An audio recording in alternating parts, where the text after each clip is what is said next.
If you're over 60 and thinking about dating again, I want you to hear this before you give your heart, your time, or your peace to the wrong man. At this age, regret doesn't come from being alone. It comes from inviting chaos into a life you worked decades to build.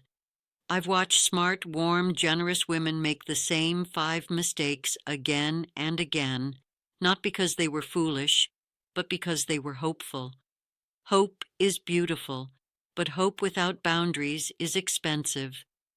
So today I'm telling you the 5 types of men you should never date after 60. Not because you're picky, not because you're bitter, but because you finally know your worth. The man who needs fixing rarely introduces himself that way. He often comes across as wounded, misunderstood, or simply unlucky. He'll tell you stories about how life never quite worked out the way it should have, a business that failed, a divorce that ruined him, children who don't speak to him anymore, employers who never saw his potential. There is always a reason, always an explanation, always something just outside his control. And because you are compassionate, because you have lived long enough to understand hardship, you listen, you empathize, you start thinking, if someone had just believed in him, maybe things would be different. That's where the trap begins. Slowly, without asking outright, he hands you responsibility for his life, emotional responsibility, sometimes financial responsibility, often both. You become the sounding board, the motivator, the organizer, the stabilizing force. He leans on your routines, your home, your calm. And at first, it can even feel good to be needed again. But here's the truth many women learn too late. A man who needs fixing does not want to be your partner. He wants to be your dependent. And once you stop fixing, encouraging, organizing, or rescuing, the relationship collapses, or worse, he resents you for no longer carrying him. At this stage of life, love should add ease, not obligation. You've already spent decades being strong for others. You are not here to rebuild a grown man who never took responsibility for himself. If his life is still falling apart at 60, it is not your job to hold it together. Then there is the man who resents independent women, even if he claims otherwise at first. Initially, he may say he admires your strength. He compliments how capable you are, how you don't need anyone. But underneath those words is discomfort, not respect. This man is unsettled by the fact that you don't rely on him. You don't ask permission. You have your own money, your own opinions, your own friendships, and your own rhythm. Instead of feeling inspired by this, he feels displaced. And rather than examining his own insecurity, he starts quietly pushing back. It often begins with small comments, jokes about you being too set in your ways, remarks about how you don't really need to see your friends so often, subtle digs about your independence being a barrier to closeness. None of it is dramatic. That's why it's dangerous. Over time, the message becomes clear. He would feel better if you needed him more and stood on your own less. He doesn't want partnership. He wants relevance. And the easiest way for him to feel important is to make you feel excessive, difficult, or too much. A man who resents your independence will eventually try to control it, not always through rules or demands, but through guilt, sulking, withdrawal, or quiet criticism. And before you realize what's happening, you find yourself shrinking to keep the peace. At 60 and beyond, you did not survive this long to become smaller for someone else's comfort. A man who truly values you does not compete with your strength. He respects it, trusts it, and stands beside it, not in front of it and never above it. The emotionally unavailable man can be one of the most confusing because on the surface he often seems gentle, polite, even thoughtful. He may text regularly, he may show up on time, he may listen just enough to appear present, But when it comes to real emotional intimacy, he is locked from the inside. He avoids depth the way others avoid pain.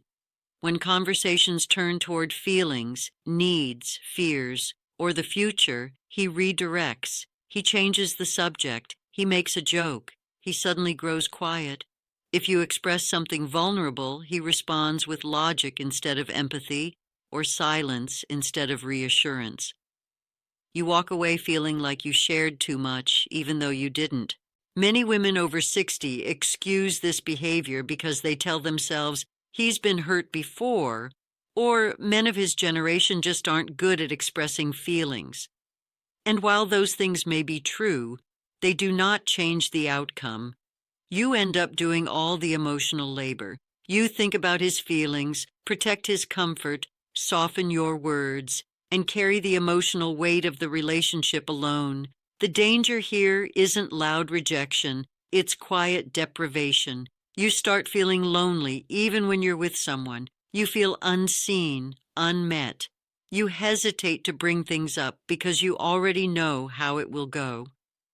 Over time, you stop asking for what you need, not because you don't deserve it, but because you're tired of hitting a wall. At this stage of life, connection matters more than potential. You don't need someone who might open up someday. You need someone who is emotionally present now. Love after 60 should feel safe to speak in, safe to feel in, and safe to rest in. If a man cannot meet you emotionally, no amount of patience will change that, and you will slowly disappear trying. Then there is the man who brings chaos into your life and calls it normal. His world is always on fire. There's always something going wrong, an argument that never ends, a crisis that must be handled immediately, a mess that somehow follows him everywhere he goes. At first, you may feel sympathy. You may think he's simply unlucky or overwhelmed. But watch closely, because chaos is not something that happens to him. It is something he carries. This man thrives on instability. Drama gives him energy. Conflict gives him purpose. When things are calm, he creates problems. When things are stable, he disrupts them. And without meaning to, you begin organizing your life around his storms. Your moods shift with his. Your peace becomes conditional. For women over 60, this is especially dangerous because you have already earned calm. You have paid for it with years of stress, responsibility, and endurance. Your body knows what chaos does to your sleep, your nerves, your health. You no longer bounce back the way you once did, and you shouldn't have to. A chaotic man will tell you that love is messy, that relationships are hard, that this is just how life works. But deep down, you know the difference between shared challenges and constant turmoil. One strengthens you. The other slowly wears you down. You deserve a man whose presence lowers your shoulders, not raises them.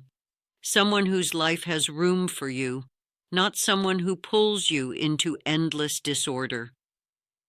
After 60, peace is not a luxury, it is a requirement. The man who wants convenience, not partnership, is often very pleasant, which is what makes him so easy to keep around longer than you should. He enjoys your company. He likes spending time with you. He may even say all the right things about how comfortable he feels with you.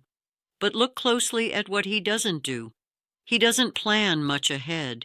He doesn't integrate you into his life in a meaningful way. You rarely meet the important people in his world, and he shows little interest in being part of yours. He shows up when it suits him, disappears when it doesn't, and somehow always keeps things just vague enough that you're never quite sure where you stand. This man isn't confused. He's comfortable. He enjoys the warmth, the companionship, the emotional support, without the responsibility of true commitment. You become someone he fits into his life when it's convenient, rather than someone he makes room for. And because he's not cruel or dramatic, you may find yourself minimizing your own disappointment. You tell yourself, you're asking for too much. You tell yourself this is just how dating is now. But at 60, you are not here to be an option, a pastime, or a filler between his other priorities. You are here to be chosen clearly. A man who truly wants partnership does not leave you guessing. He does not keep one foot out the door. He shows up consistently, not just when it benefits him, but because your presence matters. Then there is the man who is stuck in the past. This man lives more in yesterday than in today.